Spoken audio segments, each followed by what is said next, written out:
Magandang hapon po gabi po sa ating lahat. Magandang gabi rin po, Father. May tanong ko po sa inyo. Kapag ang isang tao ay nagkakamali sa inyo, nagagalit kayo agad? Sino pong nagagalit? Ay, salamat. Kapag kayo naman nagkasala sa ibang tao, nagagalit ba kayo? Pagtaas niya yung kamay. Kayo nagkasala, magagalit kayo? Hindi ba? Hindi. Pero ang ibang tao, kapag nagkasala sa atin, galit na galit tayo. Nag-uusok yung ating mga tainga. Galit na galit talaga tayo. Minumura pa nga natin dahil galit na galit tayo Mga kaibigan ni Jesus, kapag tayo nagagalit sa ating pamumuhay, dahil nagkasala lamang ang isang tao, sino ngayon ang nagpaparusa sa kanyang buhay? Ikaw. Bakit? Nagagalit ka dahil sa pagkakamali ng ibang tao. O sinong pinaparusahan mo? Sarili mo. Sino na high blood? Ikaw. Sino na ospital? Ikaw. Sino na inatake? Ikaw. Sino na mamamatay ng maaga? Ikaw. O, lahat ikaw. O bakit pagagawin mo yun? Kapag nagkakamali ang isang tao, pakinggan mo. Pakinggan mo ng mabuti ang kanyang sinasabi. At sa iyong pagkikinig, habaan mo ang iyong pasensya sa tao na kung saan nagkakamali sa iyo. Bakit? Dahil at the end of the day, ang iyong iisipin, ang kapayapaan mo. Payapa ka. Nagkakamali siya? Oo. Nagkamali siya. Todo ang kanyang pagkakamali sa iyo.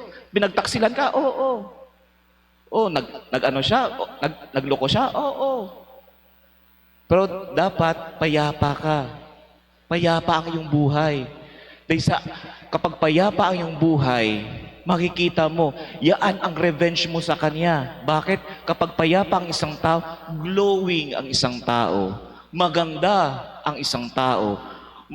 Pogi ang isang tao. Kapag glowing ka, maraming pupunta sa iyo. Ay, ang ganda mo. Ay, ang gwapo mo. Ay, ang sexy mo. Bakit? Nakikita nila ang kagandahan na sa iyong ilalim, kaibuturan ng iyong puso. At kapag ito'y lumabas sa iyong pagkatao, nakikita ito ng ibang tao na kung saan hahatak ito ng ibang tao papunta sa iyo. Peace is your revenge. So protect your peace, my dear brothers and sisters. Not all the time you get angry. Please control your anger, because anger will always give you defeat in life. Wala kang mapapala. Kaya kapag ibang tao, nagagalit tayo, paano naman kapag tayo naman nagkamali? Kapag tayo nagkamali, anong nangyayari sa atin? Naku, nagkamali ako. Palpak ako. Naku. Tapos, pagkatapos natin na-recognize natin mali tayo. I recognize that I am in the wrong side. Mali ako. Anong gagawin mo? Sorry ha.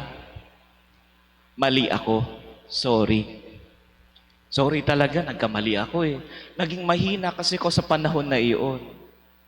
Naging mahina ako. Ang pagsisisi, the process of repenting is one, recognizing that you are wrong.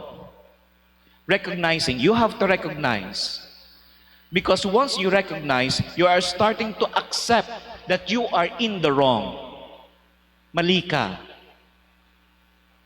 At nung tinanggap mo yun, dinahandahan mong ayusin ang iyong pagkakamali. Nung inayos mo ang pagkakamali sa iyong pamumuhay, nagpapakumbaba ka. Sa una pa lamang, pag sabi mo, I am sorry, doon pa lamang, nagpapakumbaba ka na. Bakit?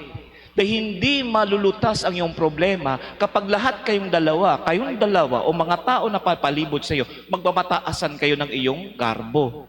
Walang mariresolba. Kaya hindi kayo nakikinig sa isa't isa. Bakit? Dahil mataas ang garbo ng isa't isa. Kaya anong sabi sa ating ebanghelyo? Pagsisihan, sabi ni San Juan. Sabi ni San Juan dito, sana ba yun? Sabi ni San Juan, magsisi kayo, ipaganda ninyo ang daraanan, tuwirin ang inyong mga landas, pagsisihan niyo talikdan ang iyong mga kasalanan. Pagsisihan niyo talikdan ang iyong mga kasalanan. Yan ang sabi ni San Juan, na kung saan magkakaroon lamang tayo ng pagtatalikod sa ating mga kasalanan kapag marunong tayong magsisi. Papaano magsisi? We have to recognize our faults and accept our faults. Then we have to start rectifying our faults and never do them again. Yun lang yun. Paano kapag nagkamali naman uli? Yan ang sinasabi ng ating ebanghelyo mula kay San Mateo, na kapag ang isang tao nagkamali sa iyo ng 7 beses, hindi mo siya papatawarin ng 7 beses. 77 beses.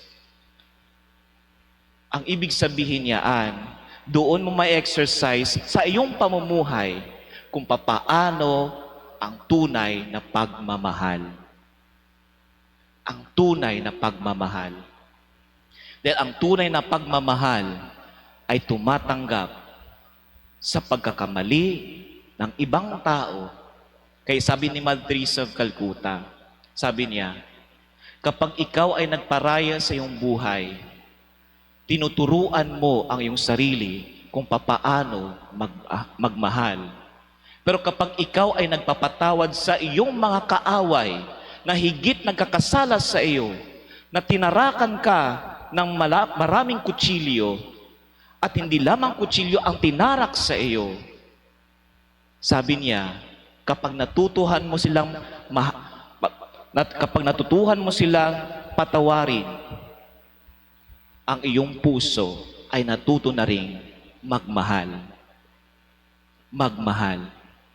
Dahil kaakibat ng pagmamahal ay pagpapatawad. Kaakibat ng pagpapatawad ay pagmamahal. Kaya mga kaibigan ni Jesus, gusto po ninyong magbago sa buhay natin? Simulan po ninyo isabuhay ang salitang pagmamahal. Sa maliit na mga bagay, ipakita po ninyo ang pagmamahal. At sa iyong pagmamahal, doon mo napagbabago ang iyong sarili. Kaya sabi ni San Antonio Maria Zacaria, sabi niya sa amin, mga Barnabites, sabi niya, ang pagmamahal ay hindi salita. Ang pagmamahal ay sinasagawa. Kapag ang pagmamahal mo hanggang salita lamang yaan, mahal kita, at hindi mo ipinapakita, hangal ka. Bakit? Hanggang salita lamang. Ang salita walang saysay kapag hindi nakikita sa gawa. Ano ang kaakibat ng pagmamahal? Pagpapatawad. Kapag marunong ka magpapatawad sa iyong kapwa-tao, marunong kang magmahal. Kapag marunong kang umintindi sa iyong kapwa-tao, marunong kang magmahal. Kapag marunong kang magparaya sa ibang tao, marunong kang magmahal. Kapag marunong kang magsakripisyo sa ibang tao, marunong kang magmahal. Sa makatuwid, ang pagmamahal pala ay isinasagawa natin araw-araw. Kaya mga kaibigan ni Jesus, kung gusto nating makikita ang pagbabago sa ating pamumuhay, isabuhay po natin ang salitang ito. Dahil ang salitang itong pagmamahal na ito ay ang Diyos. Sabi nga ni Juan, God is love. God is love. Kapag sinasabuhay natin ang pagmamahal, sumasabuhay tayo sa buhay ni Kristo. Kapag sinasabuhay natin si Kristo, ipinapakita natin si Kristo. Kapag ipinapakita natin si Kristo na, sabi ni San Pablo, it is not I who lives, it is Christ who lives in me. Si Kristo na ang ating binibigay sa iba. Kapag si Kristo na ang ibinibigay sa iba, sabi ni Mother Teresa of Calcutta, Christ is enough for me. Jesus is enough for me. Sapat na si Jesus para sa atin. Saan nagsisimula sa salitang pagmamahal, salitang love. Kaya mga kaibigan ni Jesus, Hari nawa, gusto natin baguhin ang ating sarili, gusto natin baguhin ang iba, manahan tayo sa pagmamahal para makita ang Diyos sa ating pamumuhay. At sa ating pamumuhay, nakikita po natin ang ating pakumbabaang loob para ibahagi natin si Jesus sa iba. Amen.